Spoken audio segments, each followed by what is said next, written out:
자, 이번 시간에는 우주론에 대해서 이야기해 보도록 하겠습니다. 자, 이 우주론 파트에서는 우주의 역사를 보는 단원인데, 우주의 역사라고 하면은 굉장히 막 방대하고 어렵고 이렇게 생각할 수 있는데, 고등학교 1학년 수준에서의 우주론은 그렇게 어렵지 않습니다. 기출 문제만 보더라도 패턴이 딱 두 가지밖에 없어요. 첫 번째 패턴이 이렇게 공이 막 팽창하는 듯한 이런 팽창하는 모양을 가진 패턴. 공이 아니더라도 이런 큐브가 팽창하거나 어쨌든 팽창하는 첫 번째 패턴이 있고, 두 번째는 아저씨 둘이서 싸우는 패턴. 이렇게 두 가지가 있습니다. 이거를 문제를 풀기 위해서 어떤 개념들을 어떻게 쌓아가야 되는지 요거에 집중해가지고 강의를 들으면 좋겠습니다. 자, 일단 본론에 들어가기 앞서서 요 문제를 어디서 어떻게 가져온 건지 알려드리도록 하겠습니다. 자, EBS에 들어옵니다. 로그인을 하고 기출문제 클릭. 그러면 여기 내려보면 고1로 찍고 전체 풀고 6월, 9월, 11월 과탐 하면 딱 이렇게 3개 나옵니다. 자, 근데 요건 2019학년도 한 해만 해당하는 문제고, 요거랑 플러스 2018학년도 빼고 6월, 9월, 11월 이렇게 하면은 총 몇 개년치? 2개년치 총 몇 개? 6개의 모의고사가 있습니다. 그래서 그거를 모으면 요렇게 모입니다. 됐죠? 선생님은 앞으로 중간고사, 기말고사 문제를 모두 다 여기서만 내겠습니다. 됐죠? 문제 풀이도 당연히 해줄 겁니다.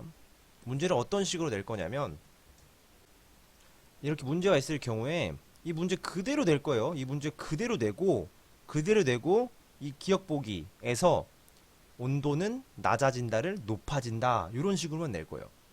그리고 기억 니은 디귿 순서 바꿔서 낼 겁니다. 그러니까 여러분들은 철저하게 기출문제 위주로만 공부하면 돼요. 그리고 선생님 풀어준 것만 공부하세요. 그리고 정확하게 하세요. 정확하게. 그러면 여러분들 내신 공부가 곧 모의고사 공부가 될 거고, 그것이 곧 여러분들의 과학 지식의 정수가 될 겁니다. 됐죠? 그러니까 나중에 여러분들이 모의고사를 보게 되더라도, 와, 내가 문제를 진짜 풀고 있구나, 아, 이거 진짜 내가 공부한 거구나 라는 느낌이 받게 될 거예요. 기출이 무조건 중요해요. 여러분들 나중에 공부하게 되더라도, 다른 공부를 공부하더라도 기출이 기본입니다. 무조건 딴 거 할 시간 없으면 문제 다 버리고 기출만 보세요. 거기에 핵심이 다 들어있어요. 다른 문제집 100권 사서 볼 바에야 기출문제 100번 보세요. 그게 훨씬 낫습니다. 됐죠?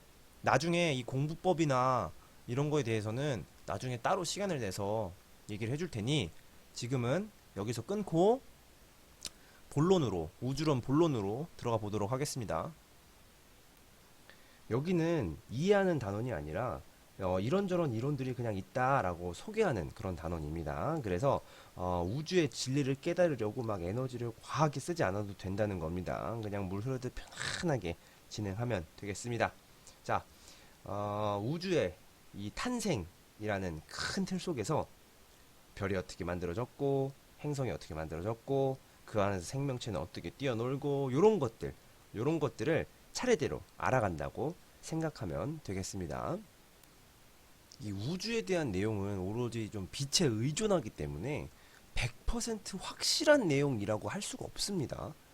그래서 당장 내일이라도 뒤집힐 수 있는 내용들입니다. 뭐 예를 들어서 암흑에너지 같은 게 있는데, 연세대학교 천문학과 이영욱 교수도 2011년도에 수상한 노벨상, 암흑물질에 대한 노벨상에 대해서 태클을 걸었어요. 이번에 올해 1월달에, 2020년도 1월달에 태클을 걸었습니다. 잘못됐다 라고. 그러니까 이렇게 논쟁 중에 있는 거는 당연히 시험 문제 안 나오겠지만, 굉장히 논리적이고 합리적인 것들은 아직까지도 시험 문제 나옵니다. 우리가 원하는 건 이 고등학교 내용에서 우리가 원하는 건, 지금 우리가 이렇게 연구하고 있고 이게 왜 논리적인지에 대해서 이해하고 문제를 풀기 위함이지, 만약에 이론이, 여러분들 막 대학교 갔는데 우리가 옛날에 봤던 그 시험에 대해서 이론이 바뀌었어. 그래서 야, 그러면 우리가 그동안 봤던 시험은 다 틀린 건가? 라고 생각할 필요가 없다는 거예요. 왜냐면 그때 당시에 여러분들과 동일하게 시험 봤던 친구들은 다 그렇게 내용을 알고 시험을 봤던 거기 때문에 테스트를 위한 이론 공부랑 정말 이 과학의 본질이 변하는 거랑 그거는 개념이 다른 거예요. 알겠죠? 그러니까 지금 알고 있는 내용들, 알려져 있는 내용들에 대해서는 확실하게 이해하고 넘어가면 되는 거지. 나중에 여러분들이 과학계를 뒤흔들 이론을 다 새로 발표한다. 이런 거는 이제 다른 개념의 이야기인 거예요. 그죠? 그래서 뭐 지금까지 연구한 것들을 배우는 단원이니까 막 엄청난 이해하는 것에 뭐 그렇게 집착할 필요는 없다라는 메시지를 전달하고 싶었습니다. 그래서 이 과학이라는 것은 보이는 것을 설명하는 학문이다라는 것을 이 머릿속에 집어넣고 접근을 했으면 좋겠습니다. 그러니까 왜 그랬어야만 했는지는 아직 모른다는 거예요. 예를 들어 설명을 해볼게요.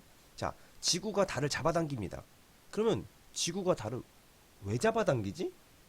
라고 생각하면 안 된다는 거야. 그럼 나도 몰라. 내가 지구 만들었어? 내가 달 만들었어? 왜 잡아당겨? 몰라. 그러니까 이 과학이라는 것은 지구가 달을 왜 잡아당기는가에 대해서 궁금해하는 게 아니라 잡아당기고 있네? 그럼 저걸 어떻게 설명할래? 라는 것에 초점을 둔 학문이다. 라는 거예요. 그래서 이제 말이 길어져가지고 여기까지 해가지고 인트로로 딱 끊고 이제 이어서 정말 우주론에 관련된 내용으로 이야기해 보도록 하겠습니다.